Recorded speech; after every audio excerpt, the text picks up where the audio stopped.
A very good morning once again and welcome to Uganda First. Now we do apologize for coming to you 12 minutes late but here we are, and today we're going to be diving into the fact we want to understand, can the notion of patriotism be exploited by the state authorities and how? Now as we speak, with the appointment of the new cabinet by the president, all focus is now on how Uganda can progress further during the next 5 years. Every single time we talk about patriotism or love for one's country, we simply look at the key that helps a country achieve the much needed development across the nation and also progress further towards the targeted middle income status that we all want. Now, state authorities or government agencies in their very nature are key drivers towards national development, which in turn boosts patriotism. Now, this morning, to understand on Uganda First, we have, was supposed actually to have Honorable Dickson Kateshumba, Member of Parliament for Shema Municipality and also former Commissioner Customs, Uganda Revenue Authority. He has, however, sent in his apologies. So for his people in Shema district that were probably waiting to hear the Member of Parliament talk about these issues and so much more, he does apologize for not making it here today. He is currently having in for a parliamentary sitting. You know, the cabinet is out and there's the vetting of the vice president and the prime minister. But good news, we do have Dr. Eugene Arije, who works with the National Planning Authority under the Department of Governance and Public Sector Planning. He does hold a PhD in Administrative and Policy Studies and a Master's in Public Management, majoring in Policy Analysis. Now, before joining NPA, Arije worked in the President's Office as a mobilizer and a lecturer of political philosophy in Chankwanzi. In addition to planning, he is also a part-time lecturer of public policy studies and public sector management at the Uganda Management Institute. Now, he will be speaking to us on our topic and so much more. First things first, a very good morning and thank you so much for joining us today. Good morning, Sandra. Now, when we talk about state authorities, we know that they were established by acts of parliament and they do play different roles to ensure that the government agenda is achieved. In Uganda today, we have numerous state authorities, and recently there is an ongoing discussion by the cabinet that agreed to merge over 180 of them, and this would later lead to a saving of 988 billion shillings. Now that's about 1 trillion shillings from just the wage bill. The merger was proposed because many of the activities are duplicated or they play more or less the same roles. For example, National Agricultural Advisory Services, you could be knowing it as NADS, Dairy Development Authority, Uganda Coffee Development Authority, Development Organization, were to be returned to the parent ministry, MEF. Now, to start the discussion this morning, I do also want to call upon you. If you do have an opinion or a thought on that, do send us a WhatsApp on our number 078 12 77701. I want to repeat that, 078 122, I beg your pardon, 078 127 7701. Do send us your thoughts, and of course also on our social media platforms, NTV Uganda on Facebook and NTV Uganda on Twitter. Will be right there to pick your thoughts on how the notion of patriotism can be exploited by state authorities and how. Diving into our discussion this morning, I am your host Sandra Twinobdio. We just want to pick your thoughts. When we talk about state authorities, paint for us a picture of the current status of our state authorities in the country, and also about how many do we have. Yeah, first and foremost, we all know that let's begin maybe by defining what a state is.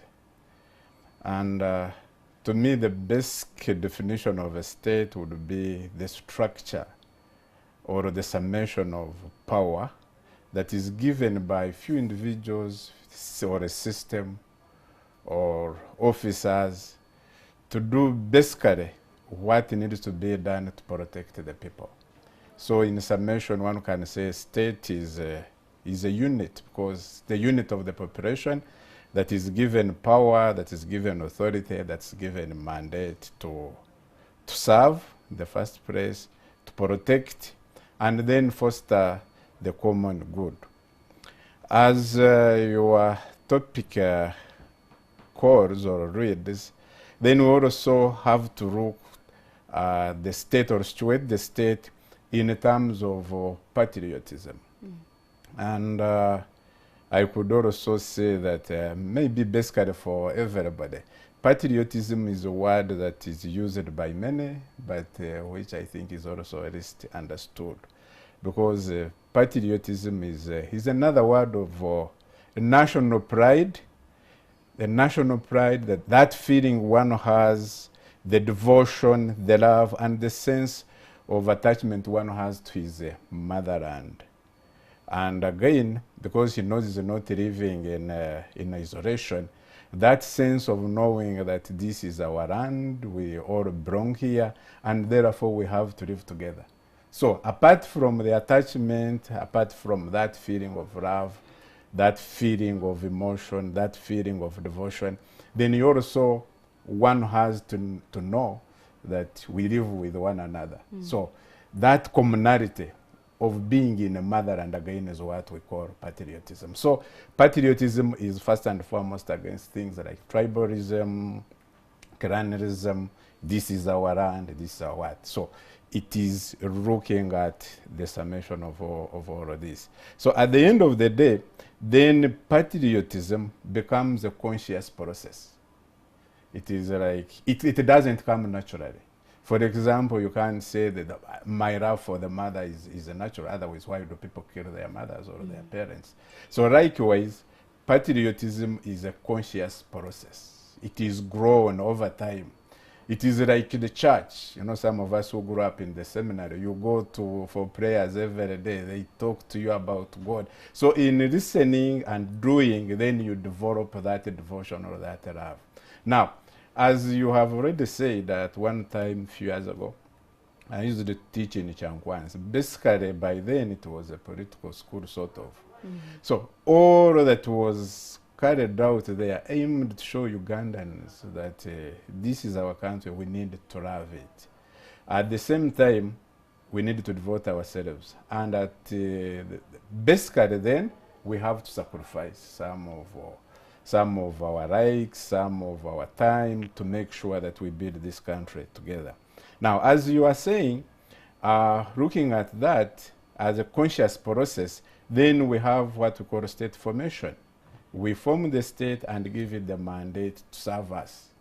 We give it a mandate to lead us. So patriotism, first and foremost, the state has to lead us, has to lead the way, has to set the agenda.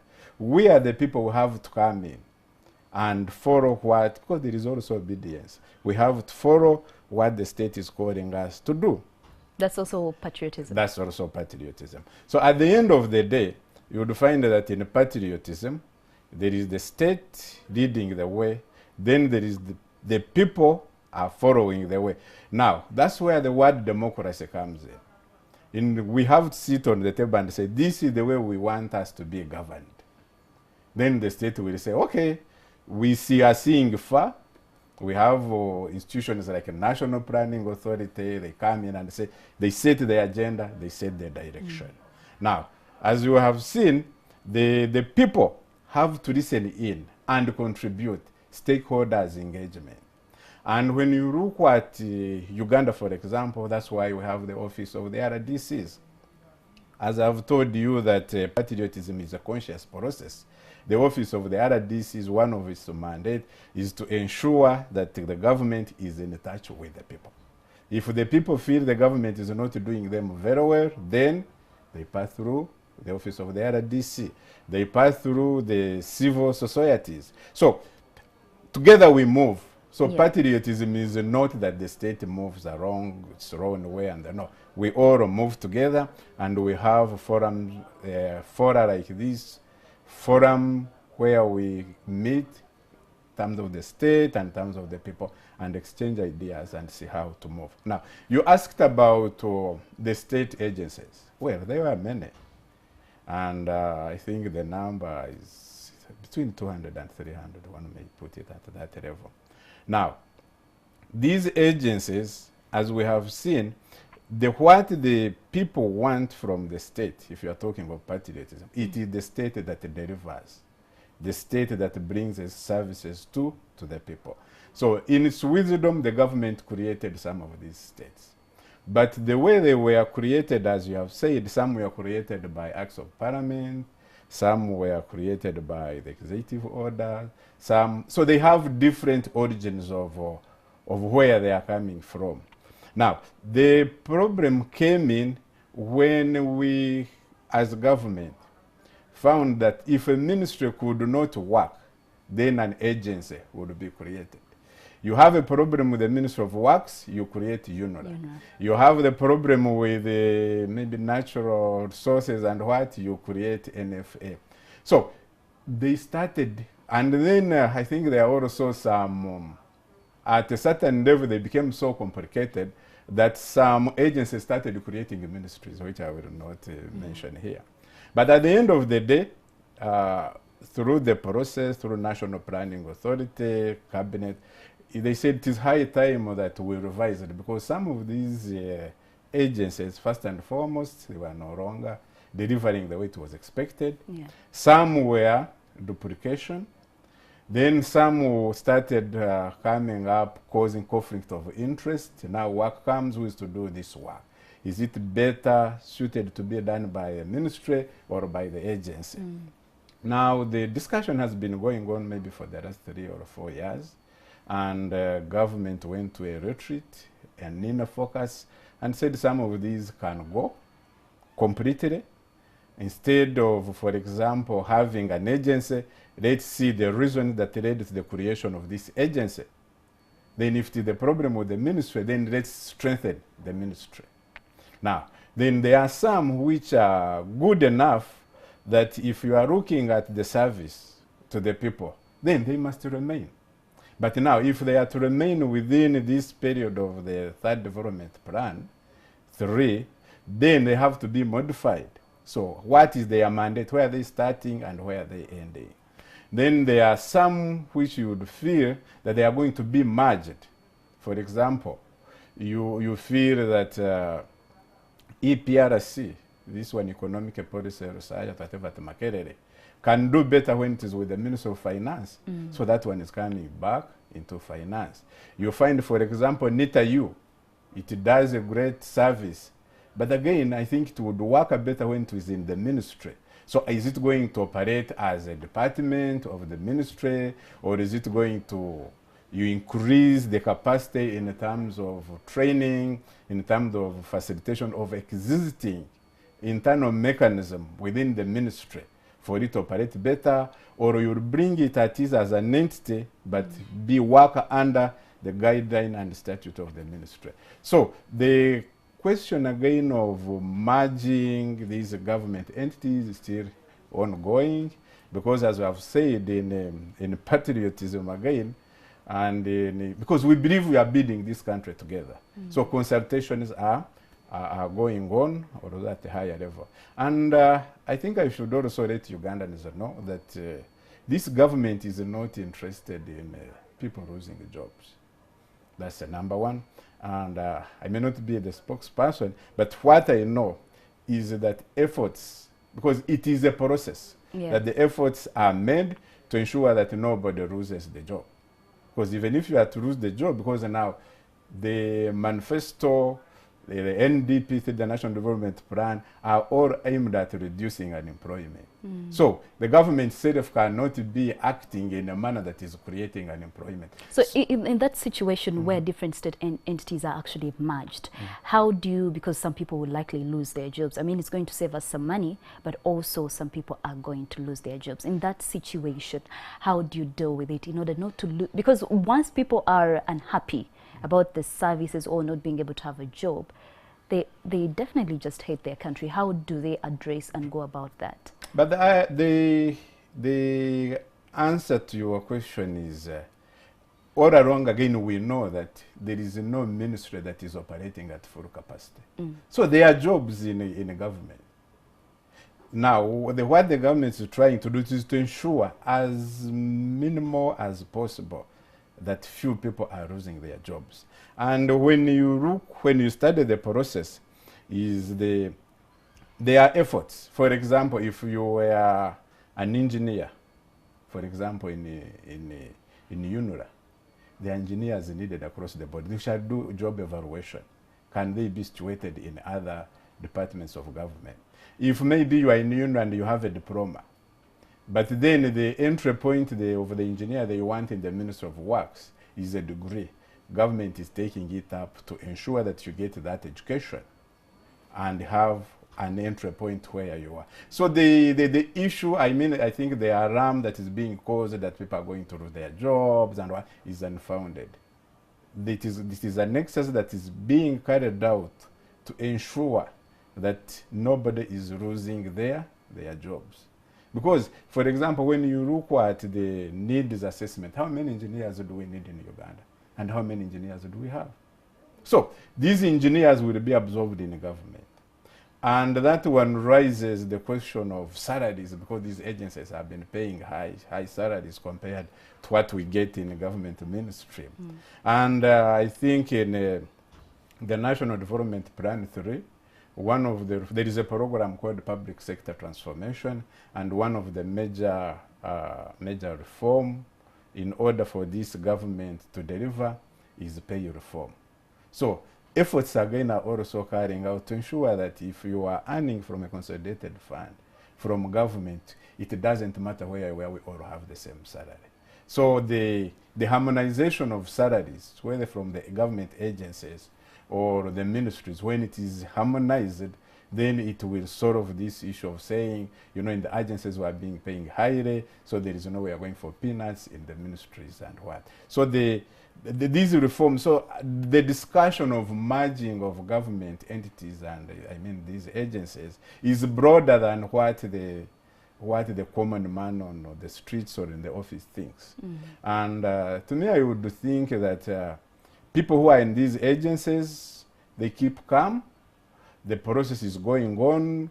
I think very soon there will be a consultative process to tell them how the process is going to be structured. Because it's like people have cheated the exams. The process is ongoing. Yeah. The level of bringing it to them is at the door. And as we have said, we love this country. So you don't, as I've said, when in the context of patriotism, then I don't need to have a job, and then my neighbor does not have the job. Because at the end of the day, if he doesn't pay school fees, it is the country that suffers. So it is a very comprehensive process that is being studied into details to ensure that nobody loses the job. So I believe what we do get from your analysis is that the performance of state entities directly affect the way people appreciate their country. Do you agree with that? Yes, to a greater extent. To the greater extent, but again, that would be also a very simplistic of looking at things. But as we have said, why do governments exist? Governments exist, I can put it in two words, for service delivery. Because if a state entity that has been put in place, for instance, to provide a certain service and good doesn't deliver, people are dissatisfied with the service, and then they get unhappy, they get, you know, they complain here and there, they find themselves running to other countries to get these services.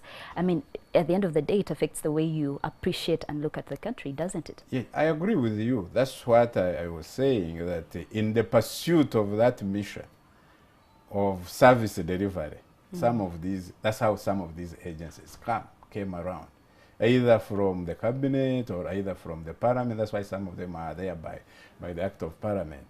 But at the end of the day, again, in the same process, looking at service delivery, then it was recognized that there is a need to merge some of this. One, duplication. Yeah. Number two, some of these agencies, they sort of weakened the mother ministry.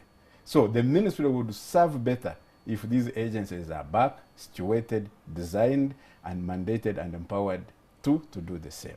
Then again, as you see, in government, we don't work in silos. If it is works doesn't work alone.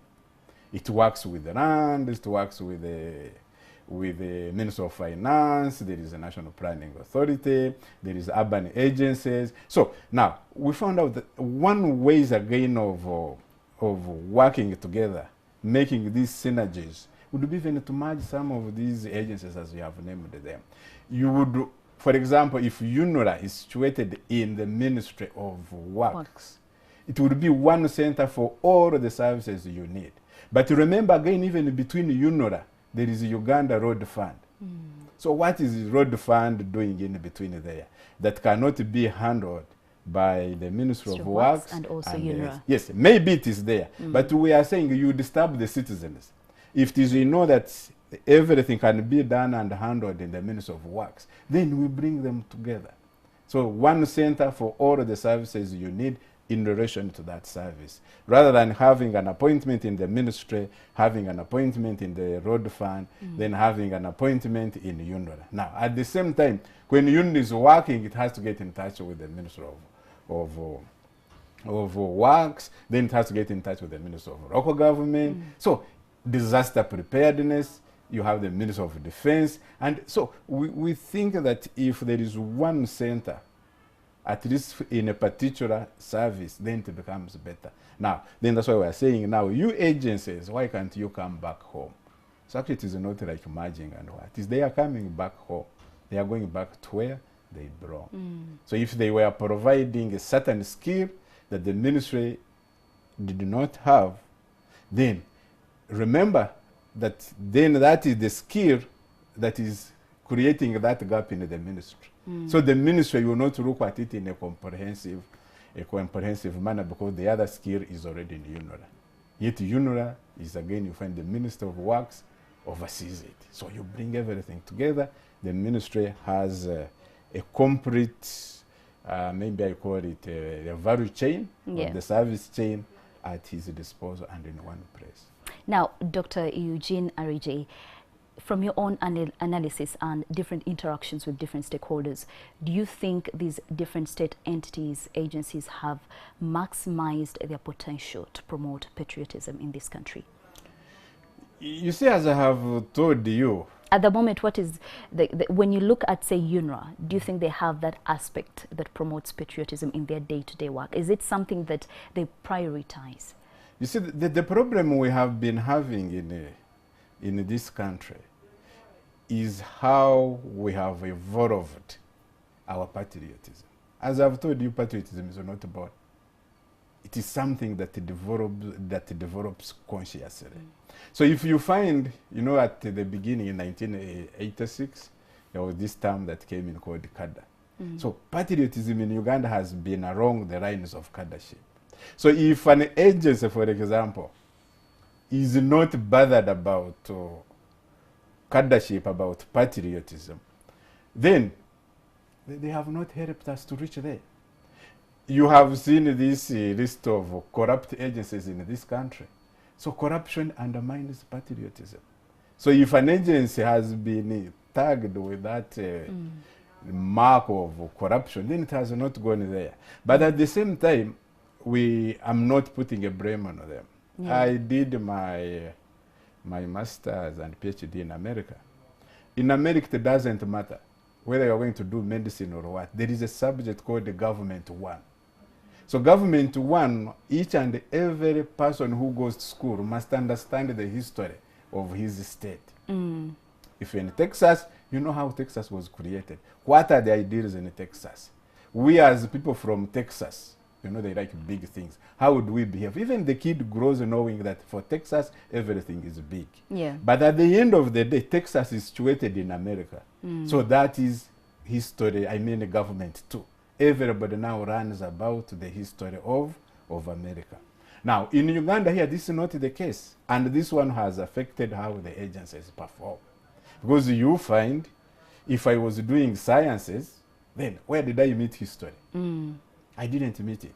If I'm going to do medicine, but for them, even if you go to medical school, these are prerequisite subjects that you have done. So I think, and this is what the patriotism club or this department in the president's office is trying to do.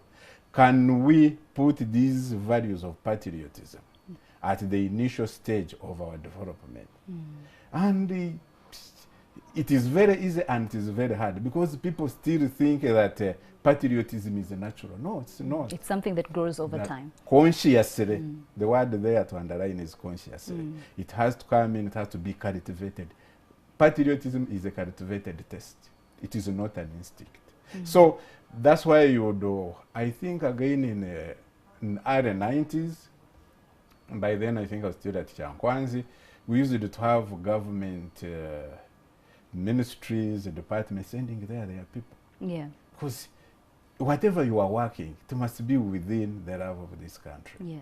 Corruption is undermines patriotism, because when you take what is supposed to, what belongs to us, then you no longer love us, and it is everyone for himself and God for us all. So to me, I think the agencies somewhere, somehow, you hear what they are saying about police. Our police is corrupt. So that one shows the level of patriotism there is very low. All right. Well, now for you who's watching us this morning, the WhatsApp number is right there on your screen. You can send us your thoughts on what you think the notion of patriotism can be exploited. I mean, how do you think that notion can be exploited by the state authorities, and how, at the end of the day, once it has been exploited, it will benefit Ugandan citizens? Now, the number to send your comments is 0781-277-701. Do send us your thoughts. We are quickly, of course, looking forward to having those thoughts. You can also be part of our conversation on our social media platforms, NTV Uganda on Facebook and NTV Uganda on Twitter. We'll take a short break and we'll be back with more on this discussion.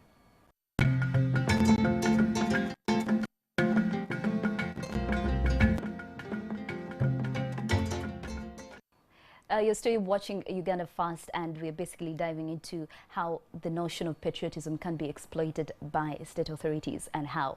Now, in our break, someone did send me a very interesting question that I quickly want to pose to you. We talked about harmonizing and merging, you know, the different entities, and in the end, they could affect the way people perceive the country. But we are seeing that, for instance, the executive director of UNRWA earns 3 times the price of a minister of works. If you lose that job, doesn't that in the end affect the way you perform once you get back to the Ministry of Works and you're earning way less than you were earning before? One, yes and no. Yes, psychologically, and which at the end of the day maybe affect your emotional motivation. Because definitely you have to look at how you're going to harmonize the salaries and exactly. see that they work. That's what I was telling you. But I think the pay reform that we are advocating for in the National Development Plan is aimed to ensure that everybody feels is comfortable. When you move from these, when you go to, even when you look at the budgets of this program that the Parliament has just passed, you will find that most of the big chunk of the money, the bigger percentage, is going for salaries. Why? Because we have seen that a civil servant, a government worker, is at the center of delivering these services. So it is also patriotic, as I've told you, that is a conscious development, and again, it is a path driven by government. Government also has come up to realize that you need to motivate the worker, the salaries. So now, if you move, these guys in agencies earn way far higher than us who are in the mainstream government. But as we are saying, we all have to, as I've told you when I was defining patriotism, how do we live together and how do we move forward? So the coming in, I don't think the executive director will be given the salary that he does, that does not maintain his standards, his current standards. No, he will have his car, he will have A, B, C, D. But what is important is they should also be patriotic enough. That's what to accept if it is less. Yes, and then sacrifice, because you can't sacrifice what you don't have. So he will be sacrificing that difference, and he looks at the greater good of all Ugandans benefiting from his service. Well, we'll wait to see how that will happen. I do want to speak to you directly. We know that the National Planning Authority is a critical government agency that is mandated to produce comprehensive and integrated development plans for Uganda. Now, do you have a specific plan that targets patriotism?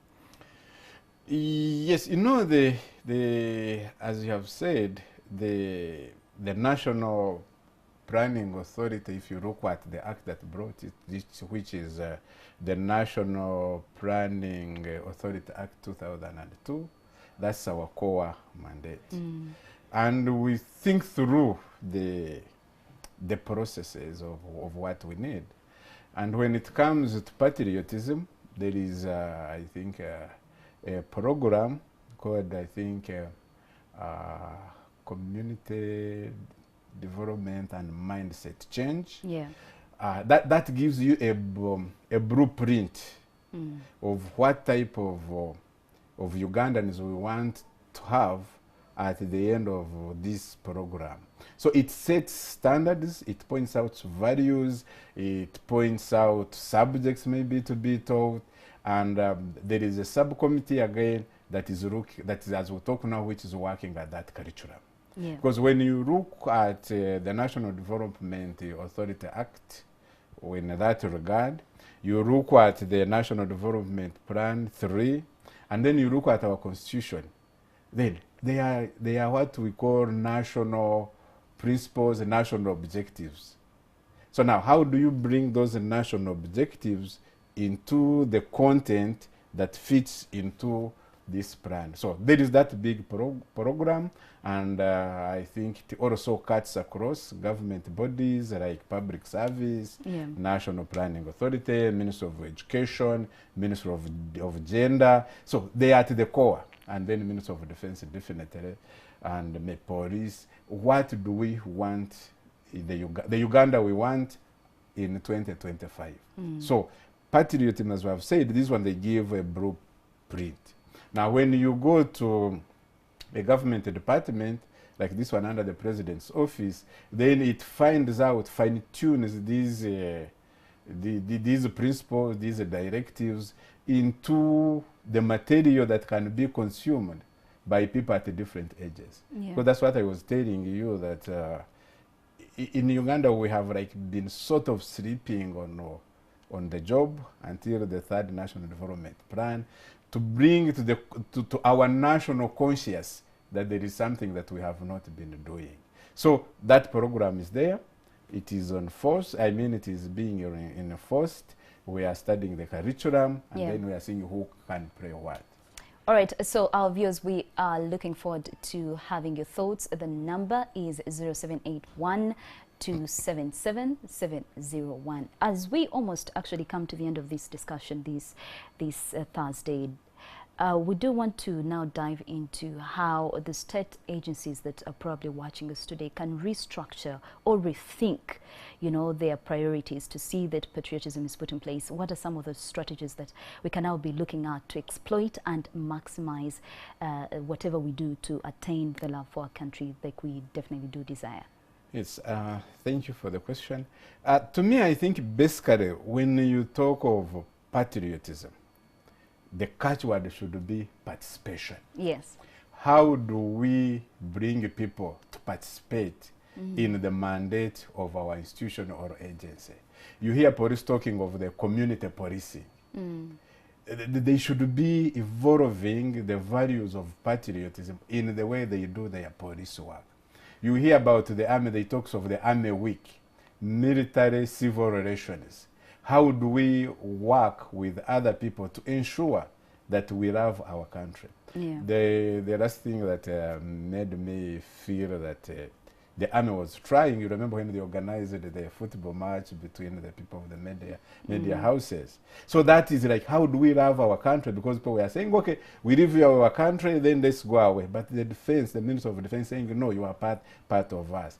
Then you hear the ministries organizing weeks to show us what they are doing. Yeah. So as I've told you, what the citizens want from the government is service delivery. Now, the only way the agencies, for example, can ensure or cherish this value of patriotism is making sure that everybody is involved, they know what people are doing, and then they contribute. So when you open your doors and people know what you are doing, then they will feel they are part of that process. But to me, basically, and what I'm calling on government agencies, government bodies, government and ministries, is letting the people know what you are doing. And the good thing, we have, each ministry has a public relations officer. They have just come from Chankwanzi. I think now when we talk of the values of patriotism, they know what it means and how they can bring each individual ministry to show the Ugandans that love your country, what you are doing is for the good of this country. I'll give you lastly the small example. I come from Tungamo. There was this road that was going, I think, to the border. And people were stealing these materials.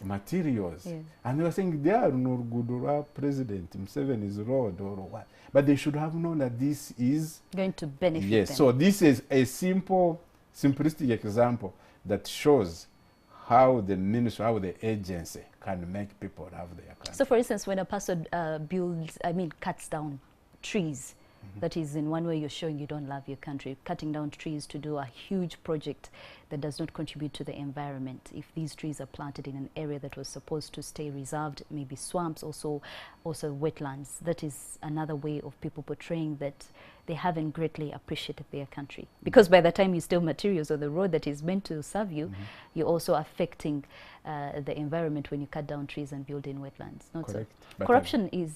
Yes, but again, in that's why I was telling it is the failure of the ministry, the failure of the government agencies to involve the Wananchi, the Muntu so wa participation wansi. is key. Yes, participation is key. But again, they also have to take interest in knowing what really matters. All right, let us quickly look at some of your responses on social media and also on the WhatsApp number. I do hope they can run on the screen. We do have a comment. Someone is saying patriotism is everyone's concern, but corruption, Dr. Arije, that is also something you need to speak to us about, is being initiated at the top decision-making organs. Like President said, he will employ sons and daughters of the rich. That's promotion of corruption. What are your thoughts? You'll have to respond to that. How will the sons and daughters of the poor be elevated financially? Interesting comment. Now, I hope you don't forget that. You will have to respond to that. Patriot Gilbert from Kasese says that the ideology of patriotism is an innocent one, being related with poor governance of particular individuals. The whole concept is at the end of it, all is politicized. If we cherish patriotism in its real sense, without politicking, Uganda can be what it is supposed to be. Thank you. Now, Dr. Roman, teacher Roman Mugenda Wata says Ugandans were before. I can seem to see the other part up there. But now we lost it all because the leaders have done us a big disservice. Corruption, again, is the order of the day in state agencies, and that kills patriotism. Now, talk about the current situation. The teaching profession is not thought about in this pandemic, yet the government officials who were taught by teachers will still earn their salaries. The level of patriotism in Uganda is too minimal just because of our leaders have not offered leadership. It is too bad. Corruption is coming up again in our comments. Second time. Hopefully we can get more comments. Thanks a lot, Dr. Arije, for your submission. However, in my opinion, that is what currently is causing loss of pride in our country. Uganda are things like nepotism and corruption championed by those in charge of running this country. You will lecture us on patriotism time and time again, but unless these vices are addressed, it will end up into our West. A case in point is that today a close look at employment sector clearly shows that out of 10 people employed in whichever sector, 2 or 3 hail from other regions, while the 8 come from one particular area of a certain region. What patriotism are you talking about?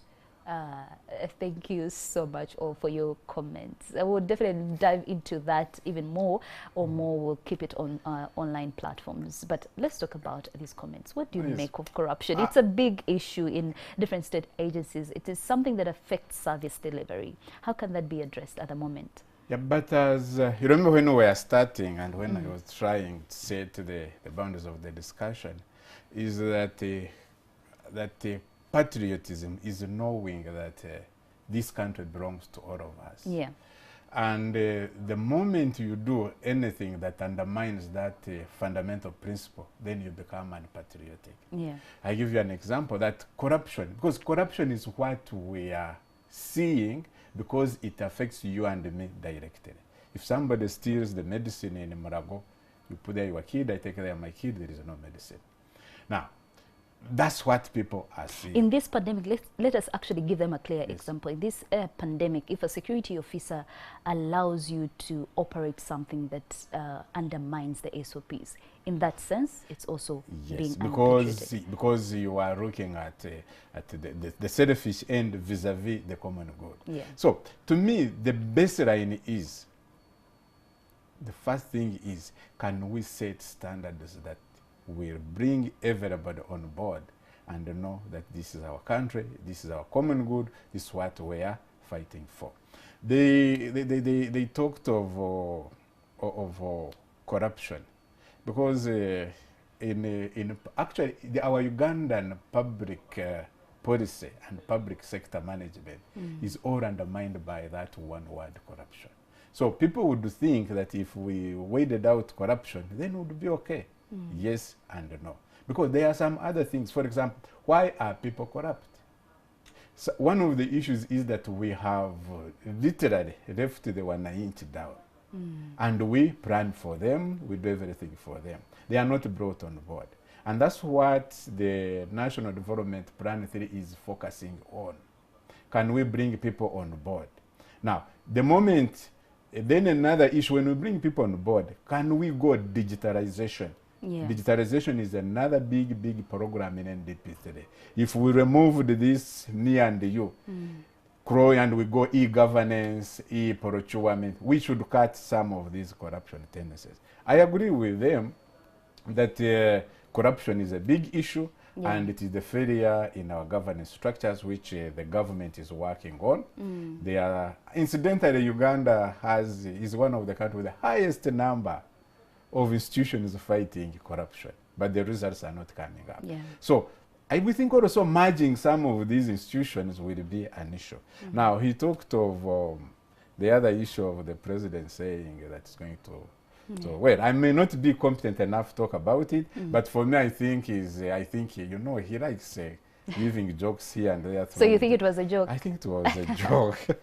So well, we shouldn't lose our sleep over it. Over that. All right. Thank you so much, Dr. Eugene Arije from National Planning Authority, for joining us today on Uganda First. And we do thank you as well for joining this discussion this Thursday morning. We do believe that we've been able to appreciate patriotism a bit more and understand how the state enterprises or agencies can actually play their key role in promoting patriotism. Thank you so much as well for joining us. I have been your host, Sandra Twinodio. Thank you once again. The discussion stays online. Uganda First. Do enjoy your day.